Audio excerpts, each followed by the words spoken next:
नमस्कार, मैं कमलेश कबीर आपका एक बार फिर स्वागत करता हूं इस नए एपिसोड में। जब हम बात रामायण की करते हैं, तो रामायण में शूर्पणखा का रोल जो है वो बड़ा इंपॉर्टेंट हो जाता है, उसको समझना। क्योंकि सारी कहानी जो है वो उसी के आसपास घूमती है, और जब उसके आसपास घूमती है तो फिर आग लगाई जाती है लंका में, और उसकी वजह होती है रावण का अहंकार। और जब भगवान श्री राम, आपको पता होगा, लंका से जब वापस लौटते हैं तो उस वक्त रावण मारा जाता है, कुंभकर्ण भी मारा जाता है, मेघनाद और तमाम तरह के जो बड़े बड़े योद्धा है लंका के, वो सारे मारे जाते हैं। लेकिन शूर्पणखा तो फिर भी बच जाती है। तो ऐसी स्थिति में दिल्ली की जो ये कहानी हुई चुनाव वाली, इसमें केजरीवाल रूपी जो रावण था उसको उसके अहंकार ने मारा। और जब मैं ये कहता हूं कि उसका अहंकार, तो अहंकार का मतलब जिस तरीके से अरविंद केजरीवाल को सत्ता का नशा चढ़ा और उसने जिस तरीके के स्टेटमेंट दिए।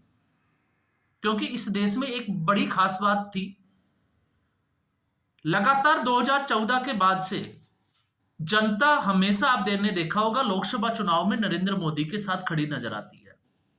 तो अरविंद केजरीवाल ये भूल गया कि दिल्ली विधानसभा में जो वोट देने वाली जनता, आम आदमी पार्टी को वोट देने वाली जनता, आखिर लोकसभा चुनाव में नरेंद्र मोदी के साथ क्यों चली जाती है। और सबक नहीं लिया कांग्रेस पार्टी से, क्योंकि जब जब कांग्रेस पार्टी ने नरेंद्र मोदी के ऊपर पर्सनल अटैक किया, मैं यहां पे पर्सनल अटैक की बात कर रहा हूं, तब तब कांग्रेस पार्टी को मुंह की खानी पड़ी। और उसी स्थिति में अरविंद केजरीवाल भी आ गए। अरविंद केजरीवाल ने जिस तरीके से विधानसभा का दुरुपयोग किया, सिर्फ और सिर्फ नरेंद्र मोदी को गाली देने के लिए, नरेंद्र मोदी को कोसने के लिए, अनपढ़ राजा की कहानी सुनाने के लिए। लेकिन अरविंद केजरीवाल भूल गया कि भगवंत मान की डिग्री कौन सी है। जिस शिक्षा मॉडल की बात करता है अरविंद केजरीवाल, उसके मनीष सिसोदिया जो शिक्षा मंत्री थे, उनके पास कौन सी डिग्री थी।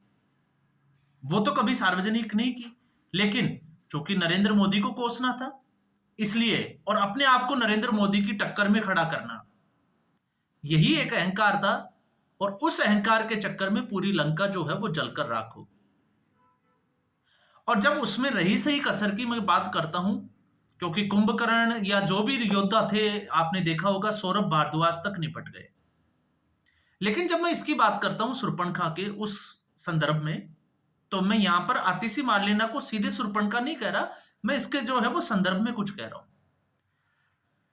अरविंद केजरीवाल जब जेल से बाहर आए तो एक बार उनको लग रहा था कि वो जेल से सरकार चलाएंगे। तो जब इस्तीफा देना चाहिए था तब अरविंद केजरीवाल ने इस्तीफा नहीं दिया।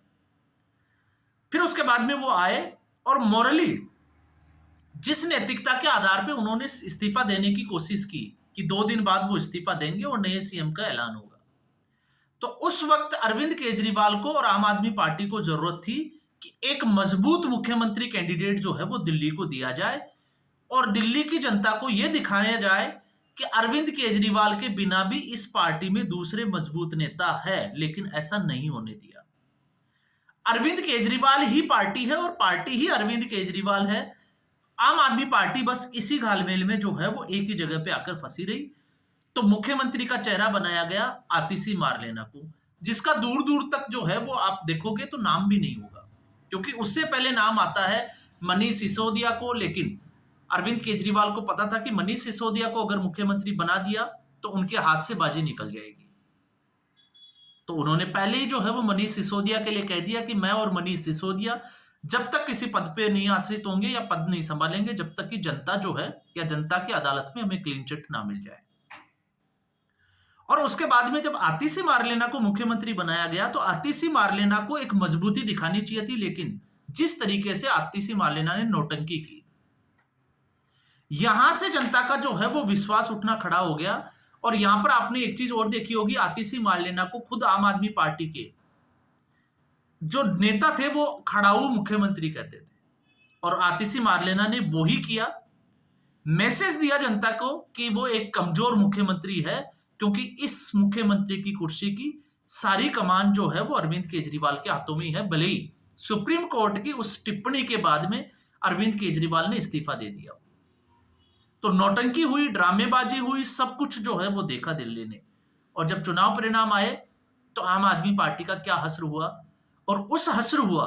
अब जब मैं ये कहता हूं कि नागिन डांस की बात क्यों की, क्योंकि अब स्थिति यह है कि जिस तरीके से अभी सरकार नहीं बनी 8 फरवरी, और अब जो है वो 20 तारीख, मतलब आज से एक दिन बाद, परसों के दिन जो है वो दिल्ली को एक नया मुख्यमंत्री बना मिलेगा। उस तो अब तक जो देरी हुई, वैसे भारतीय जनता पार्टी का जो है वो हिस्ट्री भी ऐसी कुछ ही रही है कि प्रधानमंत्री नरेंद्र मोदी इस बार तो चलो फ्रांस चले गए थे, लेकिन महाराष्ट्र में और भी राज्यों में आपने देखा होगा जिस तरीके से एक प्रक्रिया के तहत जो है वो प्रधान मुख्यमंत्री बनाया जाता है, और किसी को जिसको कहें कि कानो कान खबर तक नहीं लगती है। तो ऐसी स्थिति में अभी दिल्ली है। लेकिन इस बीच आतिशी मार्लेना ने, आपने देखा होगा, चुनाव जिस दिन हारे उसके दूसरे दिन एक प्रेस कॉन्फ्रेंस की, और उसमें मुद्दा उठाया गया कि यहां पर दिल्ली के कुछ हिस्सों में जो है वो बिजली की कटौती शुरू हो गई। तो इस वक्त मुख्यमंत्री कौन है?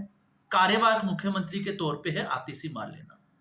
लेकिन बहुत जल्दी बड़ा बनने की उसमें होड़ में, दिखाने में कि आम आदमी पार्टी में अब गद्दावर कौन रहा है, तो ऐसी स्थिति में भारतीय जनता पार्टी की जब सरकार का गठन नहीं हुआ तो उसके पहले ही उसके ऊपर जो है वो आरोप लगाना शुरू। फिर उसके बाद में जैसे ही यमुना नदी की सफाई का अभी अभियान शुरू हुआ तो उसके बाद में एलजी को टारगेट करने की कोशिश फिर की गई, जिस तरीके से अरविंद केजरीवाल पहले करते थे।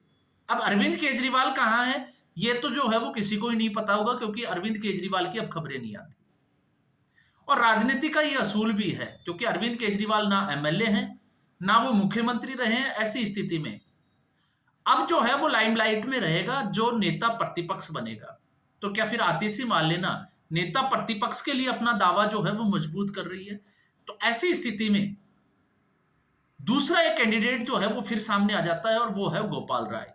अगर आप दोनों की तुलनात्मक दृष्टि से देखोगे तो आतिशी मार्लेना जो है वो एक नौटंकी बात ज्यादा नजर आएगी, ड्रामेबाज ज्यादा नजर आएगी, और बड़बोली भी ज्यादा नजर आएगी। जबकि इसके उलट गोपाल राय को अगर आप देखोगे तो वो इससे ज्यादा जो है वो संयमित नेता नजर आते हैं।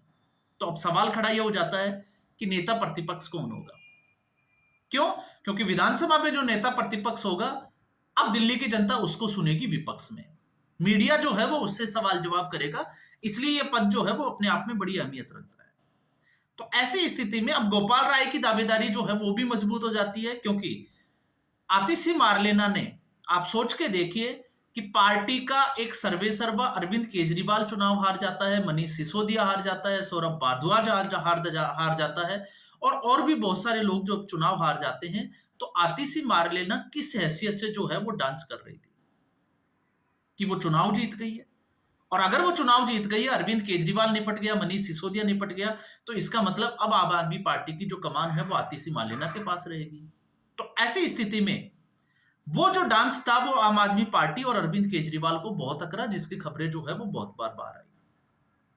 और जब यमुना नदी की बात आई, इसमें आप देखिए कि आम आदमी पार्टी ने अपने आप को किस तरीके से एक्सपोज कर दिया।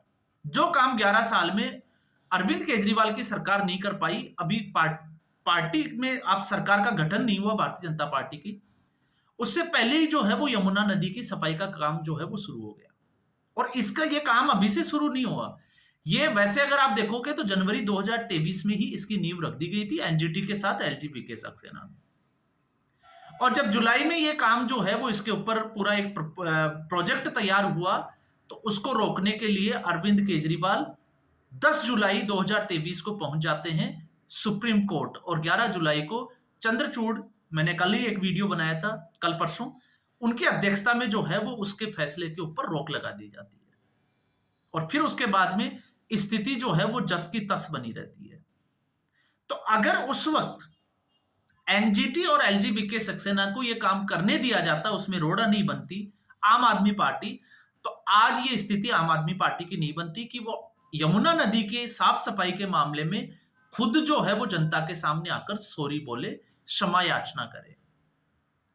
तो पार्टी, अरविंद केजरीवाल वो व्यक्ति है कि मैं ना काम करूंगा ना काम करने दूंगा, और इसी स्थिति में आम आदमी पार्टी जो है वो आज यहां तक पहुंची है। और अब रही सही कसर जो है वो आतिशी मारलेना कही है, चाहे आतिशी सिंह कही है, ऐसे नेता जो है वो पूरी करने में लगे हुए हैं। तो अरविंद केजरीवाल के सामने अब जो है वो दोहरी समस्याएं हैं। एक, सरकार चली गई, एनसीडी पूरी तरीके से जाने वाली है, उसकी पूरी की पूरी संभावनाएं जो है वो 100% है, उसको कोई नहीं बचा सकता। आपने देखा, जब मैंने एक वीडियो बनाया था कि पार्षद जो है वो छोड़ के चले गए, उसके बाद में 2 पार्षदों ने और आम आदमी पार्टी छोड़ दी और भारतीय जनता पार्टी के साथ चले गए। अब जो एमएलए हैं उनको जो है वो किस तरीके से इकट्ठा रखा जाए, उनको कैसे जोड़कर रखा जाए। वैसे सुकून भरी बात यह है कि भारतीय जनता पार्टी के पास में जिस तरीके का मैंडेट आया है, 36 से 48 सीटें हुई है, लगभग 12 सीटें जो है वो ऊपर है। तो 36 सीटें चाहिए थी, 48 हो गई। तो ऐसी स्थिति में भारतीय जनता पार्टी इस वक्त तो कतई नहीं चाहेगी कि आम आदमी पार्टी के किसी एमएलए को अपने साथ मिले, क्योंकि उससे उसकी जो जीत की जो आभा है वो कमजोर दिखाई देगी। तो ऐसी स्थिति में साल 2 साल, लेकिन डर यह है कि नेता प्रतिपक्ष की वजह से अगर आम आदमी पार्टी में फूट हो जाती है तो फिर आम आदमी पार्टी को अरविंद केजरीवाल किस तरीके से बचाएंगे, क्योंकि अभी से ये चीजें जो है वो साफ तौर से नजर आ रही है।